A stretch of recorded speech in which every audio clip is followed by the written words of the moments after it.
Senegal, Western Africa. A country with a strong belief in teranga, a Senegalese word for hospitality. But behind their kindness is destitution.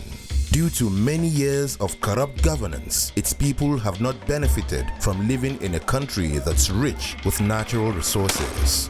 Only half the population can read. Nearly 50% of its people live in extreme poverty, and life expectancy stands at 59 years. It's an unlikely place to find 3 of the NFL's elite wide receivers. I don't think we should allow the platform that we have now to go to waste. I think, God put us in this position for a reason. Whether we want to be or not, we are role models. In 2011, after hearing news reports about communities devastated by drought in Ethiopia, Anquan Bolden contacted Oxfam America, an international relief organization that provides humanitarian aid throughout Africa. For myself, I wanted to see firsthand, so they offered me a trip to come along. And at that point, I got in contact with Fitz. I made a phone call to him, and he didn't hesitate. This year, we came to Senegal to do the exact same thing, to find out the problems that are here, how we could advocate for the people here that don't have a voice.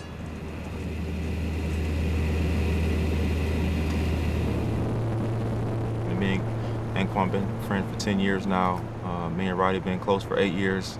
For me to be here with them, it means something special to me because I feel like I'm going with my brothers. I got involved with Oxfam through Larry Fitzgerald. He said I needed a life-changing thing that I needed to go through, and so I came to Africa to come get it. The unfortunate part is we can't bring everybody over here to see and experience exactly what we see and experience. But I think bringing the camera crew raises that awareness back in the States. Doesn't really look like civilization. It's a lot more dirt. It's a lot hotter. It's definitely a different scenery. In the village of Samakota, Oxfam developed a small farm for widowed women who can no longer support themselves. The women work in the garden to produce vegetables that are sold at the local market, as well as used to feed their families. The villagers arrange a celebration to welcome their guests.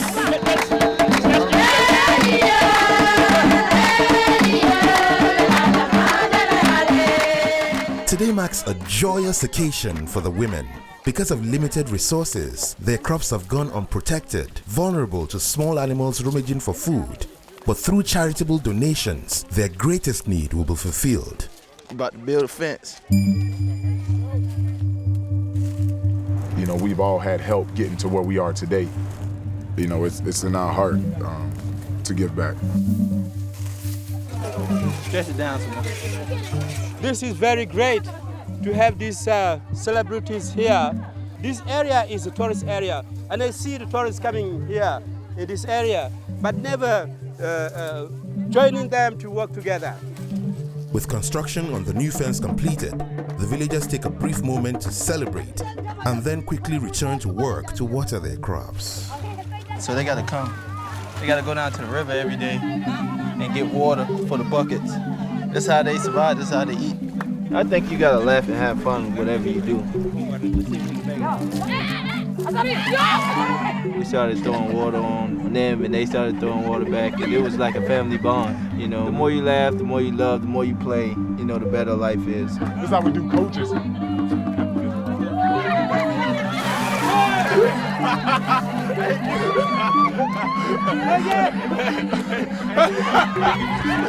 Feeling good, man. Just us bringing the fence means a lot to them, and I think you can see by the way that they're celebrating.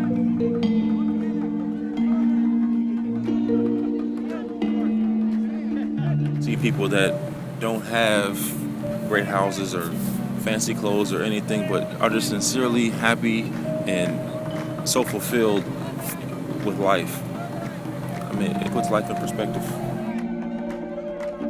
Honestly, I feel kind of bad that I value things the way I do sometimes. It's easy to write a check. You could send a check and never see somebody and never look into their eyes, so you would never know how that person feels and how thankful they are for your contribution.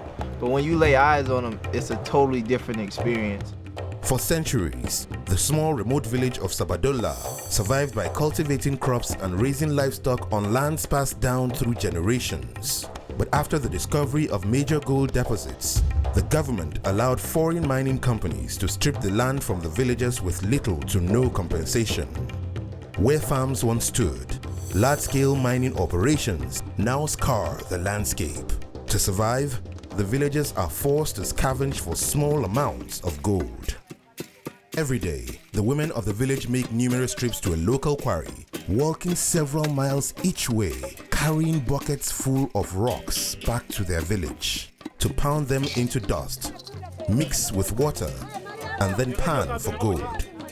Extracting around $2 of gold each day, barely enough money to survive. Because these people have so little, even a small handout of water and friendship bracelets sparks a fight amongst the children of the village. I mean, I've always said it that we are privileged. I mean, I'm fortunate, I'm blessed, I'm glad to be born and raised where I was. You know, we definitely are privileged people. On the way to another small mining camp, a stop at an intersection reveals the magnitude of the foreign mining operation that has taken over the area.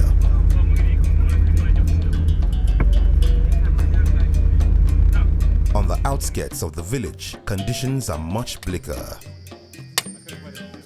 Men chip away at the clay, tunneling deep underground in dangerous conditions without even so much as a hard heart. It's tough. Just the process that they have to go through just to find a little bit of gold. You know, it's unbearable. I mean, it's appalling. I mean, to think that somebody to come in, corner, and just take their land, it's not right. And you know, I feel sorry for them, and you feel kind of helpless.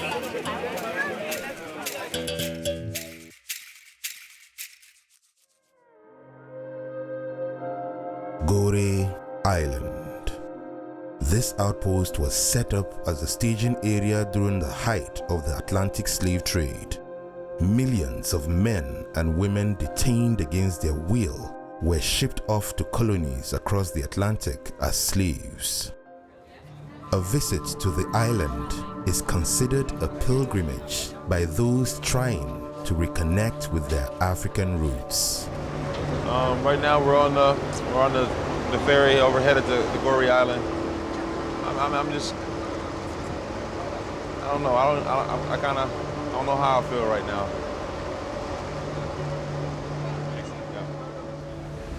So this is where they used to stop before they went? This was the last stop before they went to like different places in the world.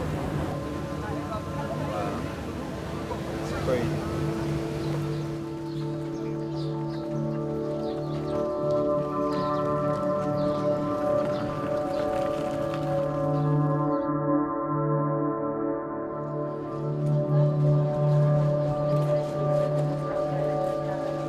In front of you, you have the cell, the typical cells for men.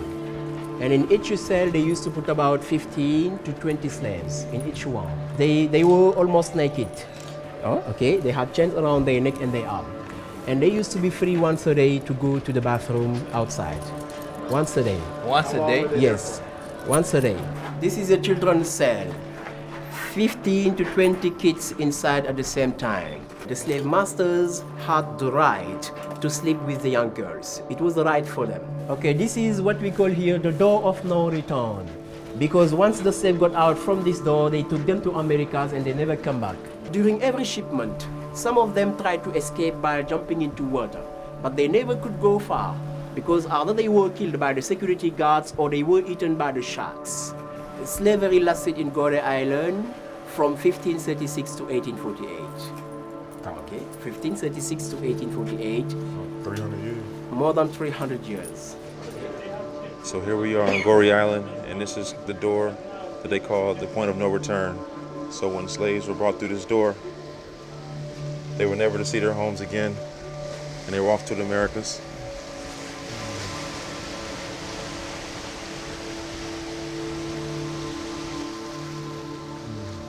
When you hear the numbers and you actually see this door, see how many lives were changed, how many families were broken, coming through this is just, it's unbelievable.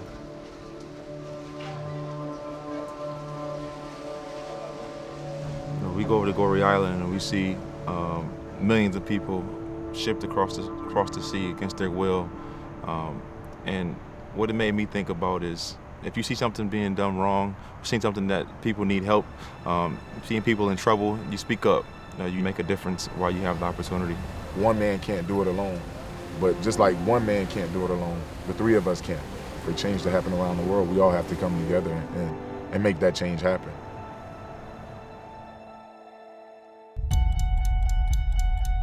Three and a half months after returning from Africa, Bolden made a move to initiate change. On a trip to Capitol Hill, he lobbied lawmakers to strengthen human rights protections for communities in Africa. Hey, how you doing? Susan Adams. Anquan. Nice to meet you. For us, we made promises saying that we would, come back to America and use our voice as much as possible. 49ers wide receiver Anquan Bolden recently traveled to Senegal. Thank you very much for being with us. I don't think that it's right that you can go in and take someone's land and not compensate them for it. How you doing? Nice to meet you. Anquan. Nice to see you. And nothing gets the attention of people like yourself bringing your celebrity and hopefully the media to say what is going on there. How you doing? Good to see you, Marco. Anquan. Good to see you guys. Sit down. What's the economy there? Like, what do people live off of? Agriculture, mining. Agriculture. But once they strip the land, they can't use it anymore. Yeah. And your visit to Senegal has a huge impact in that region. They also have an impact here in the United States.